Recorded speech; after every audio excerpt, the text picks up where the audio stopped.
బైబిల్లో దేవుడు చెప్పాడు, ఆత్మ విడిచిన మరుక్షణం ఎక్కడికి వెళ్ళిపోవాలి? మరణం. నీ మరణం ద్వారా నువ్వు చేరవలసిన గమ్యం ఏది?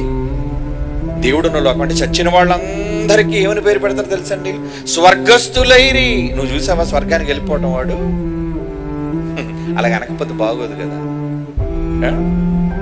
చనిపోయిన ప్రతి వ్యక్తి గురించి ఏమండి వాళ్ళు రాసే మాట స్వర్గస్థుడు. ఎందుకు స్వర్గస్థుడయ్యాడు? అసలు స్వర్గం అనేది ఎందుకు రావాలి? నీకు ఏం చేశావని నీకు స్వర్గం ఇవ్వాలి దేవుడు? చచ్చాక స్వర్గం ఒక్కటే ఉందనుకుంటే పొరపాటు.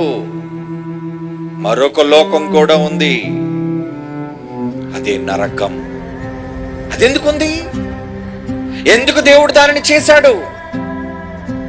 ఎవరైతే తన కొరకు బ్రతకరో, ఎవరైతే ఈ జీవిత కాలాన్ని వ్యర్థంగా గడుపుకొని దేవుడిచ్చిన ఆయుష్కాలాన్ని వాడుకుంటారో తమ కోసం, అలాంటి వారందరి కోసం ఒక భయంకరమైన లోకాన్ని సిద్ధం చేశాడు.